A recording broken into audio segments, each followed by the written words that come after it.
ഈ ദേവസ്വം ബോർഡ്, കേരളത്തിൽ 5 ദേവസ്വം ബോർഡുണ്ട്. കാലാകാലങ്ങളായിട്ട് ഈ ദേവസ്വം ബോർഡിന്റെ ഭരണത്തിന്റെ കീഴിലുള്ള ക്ഷേത്രങ്ങളുടെ അവസ്ഥ എന്താണെന്നുള്ളത് നമ്മൾ എത്രയോ തവണ ഈ സെക്രട്ടേറിയറ്റ് നടയിലും കളക്ടറേറ്റുകളിലും താലൂക്ക് ഓഫീസർ നടയിലും എത്തൊക്കെ പ്രക്ഷോഭങ്ങൾ എന്തെല്ലാം നടത്തി കഴിഞ്ഞു.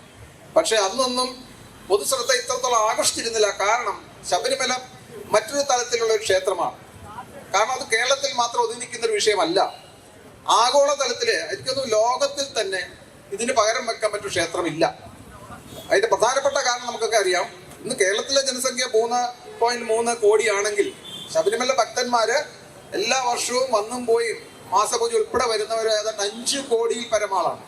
മൊത്തത്തിൽ ശബരിമല വിശ്വാസികളുടെ, കാരണം നമ്മുടെ അയ്യപ്പ സേവാ സമാജം പോലുള്ള സംഘടന കേരളത്തിലും മാത്രമല്ല വിദേശത്തും ഒക്കെ വർക്ക് ചെയ്യുന്നുണ്ട്. നമുക്ക് അവരുമായിട്ടൊക്കെ ഇൻപുട്ട് കിട്ടുന്നുണ്ട്.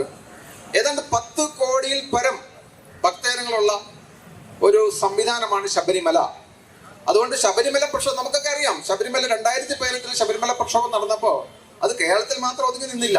കേരളത്തിലേക്കൊന്നും കേരളം കണ്ടതിൽ ഏറ്റവും ശക്തമായ, എന്നാൽ തീർത്തും സമാധാനപരമായ, ഒരു മുദ്രാവാക്യം വിളിക്കാതെ നാമജപം കൊണ്ട് മാത്രം നടത്തിയ, പ്രത്യേകിച്ച് അമ്മമാരുടെ സാന്നിധ്യം നടന്ന ഒരു സമരമായിരുന്നു, ഒരു പ്രക്ഷോഭമായിരുന്നു. അത് കത്തിപ്പടർന്ന് ഭാരതത്തിലെ എല്ലാ ഇടത്തും മാത്രമല്ല വിദേശങ്ങളിൽ ഉൾപ്പെടെ. കഴിഞ്ഞ ദിവസം ഞാൻ ആഫ്രിക്കയിലെ ഒരു ഉൾപ്രദേശമുള്ള ഒരാളെ ഞാൻ കണ്ടപ്പോൾ അദ്ദേഹം പറഞ്ഞു ഞങ്ങളവിടെ 1000 പേര് കൂടിയിരുന്നു പറഞ്ഞു. അതുകൊണ്ട് ശബരിമലയെ സംബന്ധിച്ചിടത്തോളം പറയുമ്പോൾ അത് ആഗോള തലത്തിലുള്ള ക്ഷേത്രമാണ്. മറ്റൊരു പ്രധാനപ്പെട്ട വിഷയം, മറ്റൊരു ക്ഷേത്രത്തിലോ മറ്റേത് മതസ്ഥരുടെ ആരാധനാലയത്തോ ഇല്ലാത്തൊരു സവിശേഷത, ശബരിമലയിൽ ആർക്കും പ്രവേശിക്കാം. അതായത് 18ാം പടി കയറുന്നതിനാണ് നിയന്ത്രണം. 40 ദിവസത്തെ വ്രതം, ഇഴിമിടിക്കെട്ട് നിർബന്ധം, അത്തരം നെയ്ത്തങ്ങ, നെയ്യഭിഷേകം ചെയ്യാനുള്ള കാര്യങ്ങൾ, അത്തരത്തിൽ പല കാര്യങ്ങളുണ്ട്.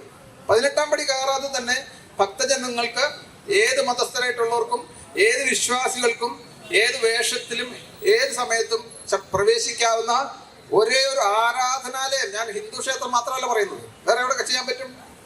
പല സമുദായങ്ങളുടെയും ആരാധനാലയങ്ങളിൽ ഒരു വിഭാഗത്തിന് മാത്രം കയറാവുന്ന രീതിയിലാണ്.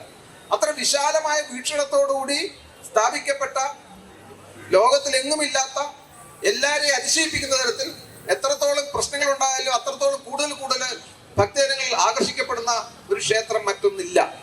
അതുകൊണ്ട് തന്നെ ശബരിമല വേറിട്ടൊരു ക്ഷേത്രമാണ്.